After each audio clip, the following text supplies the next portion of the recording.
In this episode, we examine how a refusal to leave a struggling client on Mount Everest forced one of the most experienced guides in the world into a narrowing chain of impossible choices.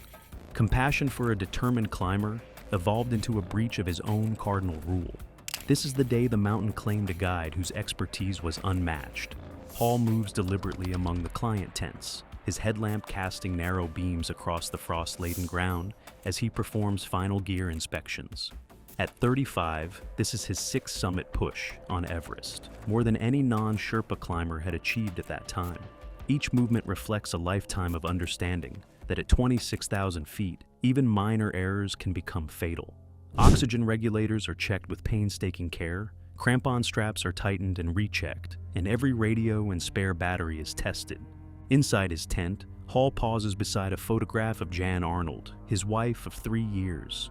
She glows in the image, 7 months pregnant with their first child, due in a few weeks. Under normal circumstances, Jan would accompany him on this expedition. She had summited Everest with Hall in 1993, making them one of the rare husband and wife teams to stand together atop the world's highest peak. Pregnancy changed all of that. Now she waits in New Zealand while he leads 8 clients into the death zone. Would the personal stakes influence his judgment as the climb progressed? Hall built his reputation on meticulous preparation and strict safety protocols. Adventure Consultants, the guiding company he founded with Gary Ball in 1990, charges clients $65,000 per expedition. The price reflects survival rather than luxury. By 1996, Hall had successfully guided 39 climbers to Everest's summit with 0 fatalities, a record unprecedented in commercial high-altitude mountaineering. This success stemmed from Hall's unwavering adherence to fixed turnaround times.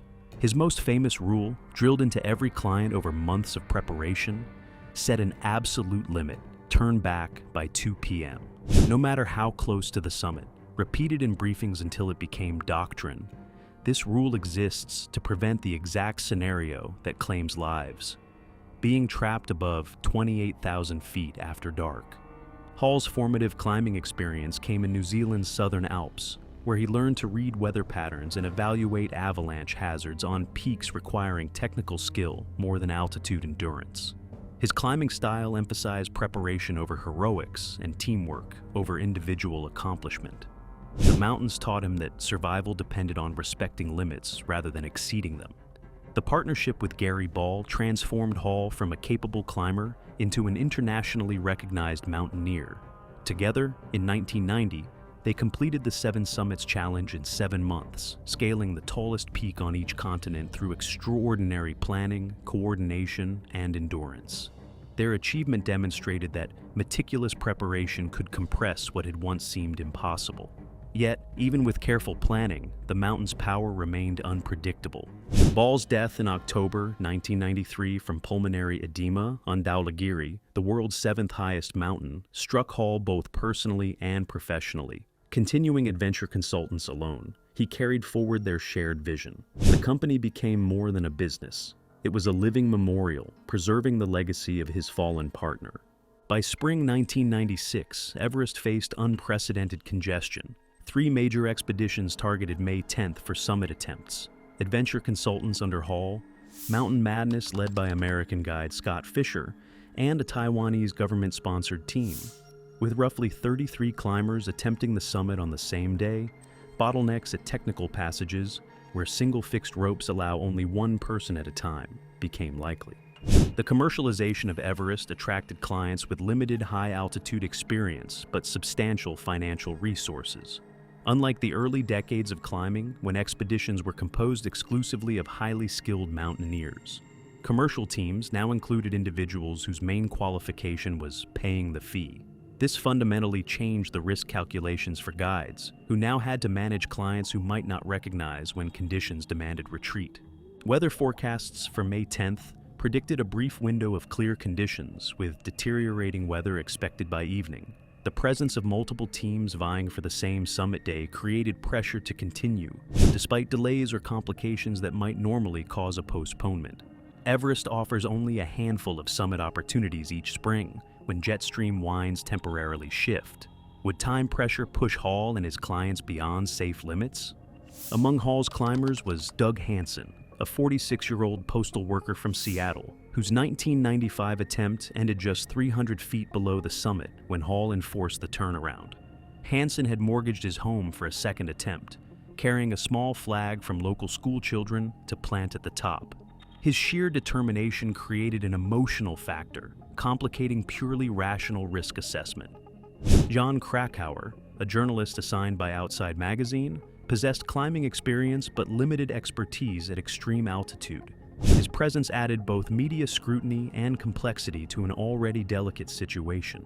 The arrangement between adventure consultants and Outside provided valuable publicity in exchange for a discounted expedition slot. Other clients included Yasuko Namba, a 47-year-old Japanese businesswoman completing her own Seven Summits quest, and Beck Weathers, a Texas pathologist. Each represented years of preparation, personal sacrifice, and investment in a single summit attempt, requiring the careful balance of ambition and survival. The mountain itself remained indifferent to human schedules or commercial pressures. Everest's death zone, above 26,000 feet, gradually shuts down the body despite supplemental oxygen. Brain tissue swells, lungs accumulate fluid, and blood vessels constrict. Every minute spent above this altitude drains reserves, creating a race between success and physiological collapse. Could their bodies endure long enough to descend safely? Technical challenges on the standard South Col route include the Hillary Step, a 40-foot vertical rock and ice wall at 28,800 feet, traversable only via fixed ropes. Bottlenecks here can trap climbers in the death zone for hours, consuming oxygen and further degrading the body. Single rope systems make delays unavoidable when multiple teams converge. Hall understood these hazards better than most guides on Everest in 1996. His record reflected methodical risk management and a willingness to disappoint clients rather than compromise safety. The 2 p.m. turnaround existed because afternoon weather on Everest often deteriorates suddenly, and delayed descents frequently prove fatal. As dawn neared, Hall finished his final preparations, fully aware that within 18 hours, both his judgment and his spotless record for client safety would be put to the ultimate test. The mountain waited, indifferent to human schedules or commercial pressure, prepared to demonstrate once again that at 29,032 feet, survival is the only law that matters. At 11:30 p.m. on May 9th, headlamps flickered to life across Camp 4 as climbers emerged from their tents into brutal cold. Winds had intensified to 40 miles per hour, driving snow horizontally across the South Col and creating ground blizzard conditions that limited visibility to only a few yards. Hall gathered his team for a final briefing in the dining tent, his voice steady and authoritative despite the raging wind outside. Could calm clarity in the briefing translate into life-saving decisions on the slope? Hall reminded everyone of the absolute 2 p.m. turnaround, no exceptions. The mountain does not negotiate. Weather windows close, oxygen supplies deplete, and daylight fades. These were facts, not suggestions. His 8 clients nodded, some shifting uneasily at the unyielding rule. Doug Hansen listened with particular intensity, knowing his second summit attempt depended entirely on flawless execution. The climb began shortly after midnight. 13 climbers, roped together in teams of 4 and 5, ascended into darkness, so complete it seemed to swallow the beams of their headlamps. The route angled sharply upward from Camp 4, following a ridge of frozen rock and windswept ice. Each step required 3 deep, deliberate breaths. Even with supplemental oxygen flowing at 4 liters per minute, climbers felt as if they were suffocating in slow motion. Ang Dorji Sherpa led the first rope team, moving fluidly and confidently while carrying extra oxygen bottles for his clients. Behind him, Hall maintained the steady pace that had safely guided 39 previous clients to the summit and back. Temperatures continued dropping as they gained altitude, reaching negative 50 degrees Fahrenheit, with wind chills that could freeze exposed skin in under 2 minutes. Would skill and experience suffice in such lethal conditions? By 3 a.m., the teams reached the balcony at 27,600 feet, a narrow platform serving as the first major rest point above Camp 4.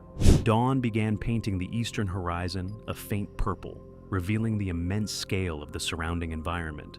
Below, the Rongbuk Glacier stretched like a frozen white highway toward Tibet.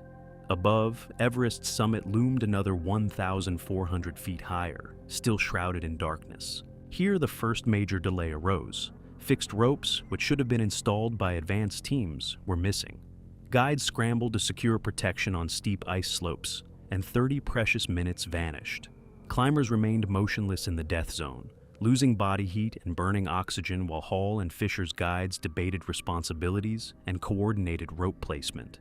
Hall checked his watch repeatedly, visibly concerned. Time lost compressed their safety margin, pushing the schedule dangerously close to the afternoon hours, when Everest weather typically deteriorates. He radioed base camp to report the unexpected complication. Could timely communication make a difference once the margin had shrunk? The southeast ridge section between 27,600 and 28,700 feet appeared deceptively gentle but demanded brutal physiological exertion. The climbing was technically straightforward, yet hypoxia began impairing coordination and judgment. Climbers stumbled on simple terrain, forgot basic procedures, and struggled with equipment they had mastered at sea level. Beck Weathers faced the first medical emergency around 6 a.m., developing severe vision impairment that left him essentially blind above 27,000 feet. Guide Mike Groom made the difficult choice to shelter Weathers near the South Col, instructing him to wait for their return. Was abandoning one climber the only way to safeguard the remainder, or a decision that would haunt them? By 9 a.m., the expedition reached the base of the Hillary Step at 28,800 feet, the technical crux of the standard South Col route. Here, the second catastrophic delay struck. No fixed ropes existed on the 40-foot vertical wall of rock and ice guarding the final summit approach. All three expeditions were forced into a dangerous queue, while guides scrambled to rig protection on the most exposed section of the route. 33 climbers now bottlenecked at a single point, where only one could ascend at a time. The jam burned vital oxygen reserves and exposed everyone to extended cold stress. Fingers and toes began numbing, despite insulated gloves and boots. Hypoxia affected cognitive function, making speech slurred, and simple tasks, like adjusting equipment, require repeated, concentrated effort. Hall watched his carefully planned timeline unravel as the delay stretched toward an hour. Radio chatter reflected mounting frustration among guides from all three expeditions, coordinating rope installation while managing increasingly impaired clients. The sun climbed higher, warming the south face and raising the risk of rockfall and ice collapse. Could Hall maintain authority, or would the chaos erode his control entirely? At 11:30 a.m., Ang Dorje became the first member of Hall's team to reach the summit, followed by the strongest clients who had stayed near the lead. The Sherpa immediately began descending, understanding better than anyone that the summit must be vacated before afternoon weather arrives. With more than a decade on Everest, he recognized warning signs many Western climbers missed. By noon, most climbers were still ascending, far behind the conservative timetable Hall had set months prior. Weather reports indicated a massive storm developing to the southeast, threatening to trap summit teams during their descent. The safe window for climbing was closing faster than expected. At 1:07 p.m., additional adventure consultants' clients reached the summit in small groups, briefly pausing for photos before beginning descent under Ang Dorje's guidance. The Sherpa's urgency was evident. Every minute at 29,032 feet reduced the likelihood of returning safely to Camp 4. The critical 2 p.m. turnaround passed with several climbers still ascending. Hall faced a wrenching decision: enforce the rule and disappoint clients who had invested years and tens of thousands of dollars, or grant extra time based on apparently favorable weather and strong performance. Would bending his own rules save lives, or become the fatal error that doomed them? 3 clients exercised prudent judgment, turning back despite being within reach of their goal: Stuart Hutcherson, Lou Kazishka, and John Task. Doug Hansen pressed onward, driven by obsession. Memories of his failed 1995 attempt haunted each step. When Ang Dorje met Hansen below the Hillary Step and ordered him to descend, the postal worker simply shook his head and pointed to the summit, signaling his absolute refusal to turn back. At 2:30 p.m., John Krakauer reached the summit and immediately began his descent, his journalistic duties complete and his climbing experience allowing him to recognize the perilous lateness of the hour. His rapid retreat contrasted sharply with other climbers who lingered on the summit despite worsening conditions and the narrowing afternoon weather window. Would Krakauer's prompt descent serve as a warning others might actually heed? Hall arrived at the summit around 3 p.m., assisting clients with photographs and brief celebrations, while keeping a close eye on weather reports and radio communications. Scott Fisher's Mountain Madness team reached the top at 3:40 p.m., though Fisher appeared severely unwell, likely suffering from high-altitude pulmonary edema or cerebral edema. The Taiwanese government team also summited during this time, producing unprecedented congestion at the highest point on Earth. Sharing the summit among multiple expeditions caused additional delays as climbers navigated around one another and waited for photographs. At 4 p.m., Hall encountered Doug Hansen struggling roughly 100 feet below the summit, moving at a slow, deliberate pace indicative of extreme physiological stress. Hansen had displayed extraordinary determination, but his oxygen supplies were nearly depleted and his body showed clear signs of deterioration. Could aid be provided without putting both men in mortal danger? It was at this point that Hall made the most fateful decision of his career. Instead of enforcing the turnaround rule that had saved every previous client, he chose to assist Hansen in completing his summit attempt.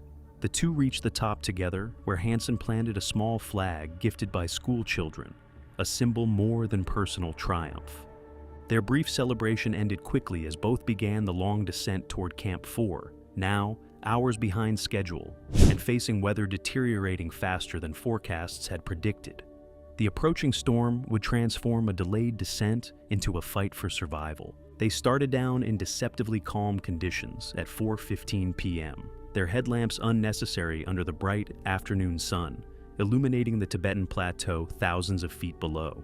But the forecast proved catastrophically wrong. A massive storm accelerated from the southeast, bringing hurricane-force winds and blizzard conditions that turned the upper mountain into a frozen inferno. Only 100 feet below the summit, Hansen's supplemental oxygen ran out. The Seattle postal worker had pushed his body to its absolute limits, leaving nothing in reserve for the descent. His movements became labored. Each step required extraordinary effort as blood oxygen saturation dropped to levels that would induce unconsciousness at sea level. Hall radioed base camp at 4:30 p.m., reporting that Hansen had no oxygen and could not safely descend the Hillary Step. The Hillary Step, a 40-foot vertical wall demanding careful rope work and precise foot placement, became an impassable obstacle for Hansen in his deteriorated state. Hall attempted to guide him down, but Hansen lacked the strength and coordination to navigate the exposed rock and ice. The pair became trapped at 28,800 feet as afternoon shadows lengthened across the southwest face. Would technical terrain prove an insurmountable judge when the body could no longer respond? Base camp staff, monitoring radio transmissions, immediately grasped the severity. Adventure consultants guide Guy Cotter instructed Hall to abandon Hansen to save himself, recognizing the brutal realities of high-altitude rescue, where aiding someone beyond help often imperils the rescuer. Hall's response came clearly through the static. He would not leave Hansen. At 5 p.m., the storm struck with relentless force, exceeding all prior forecasts. Wind speeds approached 100 miles per hour, reducing visibility to near zero, and driving wind chill temperatures toward negative 60 degrees Fahrenheit. The jet stream, normally high above the summit, dropped to mountain level, creating an environment more hostile than Mars's surface. Andy Harris, Hall's 31-year-old New Zealand guide, demonstrated extraordinary loyalty by climbing into the storm, carrying supplemental oxygen and water for his stranded leader. Harris reached Hall and Hansen during the night, but whiteout conditions and hurricane-force winds made coordinated rescue impossible. Radio contact grew intermittent as extreme cold caused equipment failures and rapid battery drain. Meanwhile, catastrophe unfolded across the mountain. Scott Fisher collapsed at 27,900 feet, overcome by high-altitude illness he had battled throughout the day. Sherpa Lopsong attempted rescue but could not move Fisher's unconscious body down the technical terrain amid the storm. Lopsang eventually had to choose between remaining with Fisher and risking his own life or descending to organize help that might arrive too late. Would even the most diligent rescue only multiply the danger? Near the South Col, Beck Weathers, Yasuko Namba, and several others became lost in the whiteout just hundreds of yards from camp. They huddled on exposed ice as the storm shredded clothing and gear, slowly succumbing to hypothermia while rescue teams searched in vain through near impenetrable blizzard. At 4:43 a.m. on May 11th, Hall's voice crackled over the radio, reporting astonishing news. He had survived an entire night exposed to the death zone storm, a feat that seemed physiologically impossible. His words, strained by static and exhaustion, conveyed devastating information. Doug Hansen had died overnight, likely from a combination of hypoxia, hypothermia, and physical exhaustion.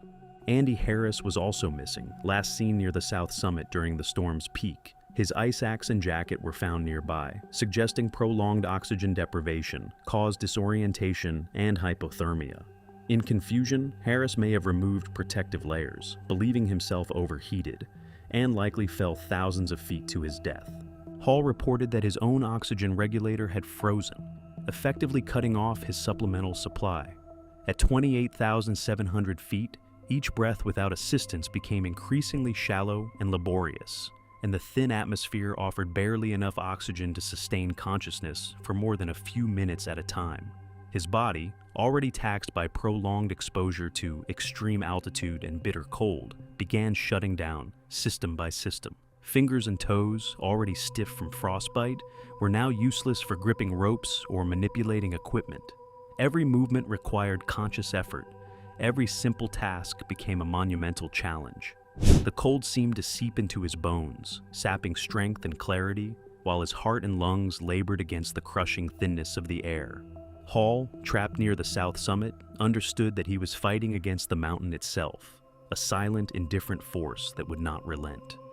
Two adventure consultant Sherpas undertook a desperate rescue mission from the South Col, carrying hot tea, spare oxygen bottles, and minimal supplies to support Hall. They battled winds gusting over 70 miles per hour and temperatures that could freeze exposed skin in seconds. Progress was agonizingly slow. Each step required precise placement to avoid slipping on ice or being blown off balance. Visibility was nearly zero, and the mountain's contours disappeared into the whiteout, leaving only the sounds of the storm and the faint echo of distant ice cracking under the relentless wind. After hours of grueling ascent, they reached a point roughly 700 feet below Hall, exhausted, frostbitten, and battered by the storm. Yet even this heroic effort could not bridge the final gap. Conditions made further progress impossible. Continuing would have almost certainly resulted in their own deaths. With hearts heavy, they were forced to retreat, knowing they were leaving their employer and friend to face near certain death alone. Later that afternoon, Base Camp patched a satellite phone call through to Hall in New Zealand, connecting him with his pregnant wife, Jan Arnold, for what would become their final conversation. The connection was patchy, distorted by static, but Hall's voice carried through with clarity and composure. In these final moments, he demonstrated calm and concern for others, even while confronting his own mortality. The conversation touched on practical matters and fleeting moments of hope, but mostly centered on family, love, and the life they had built together.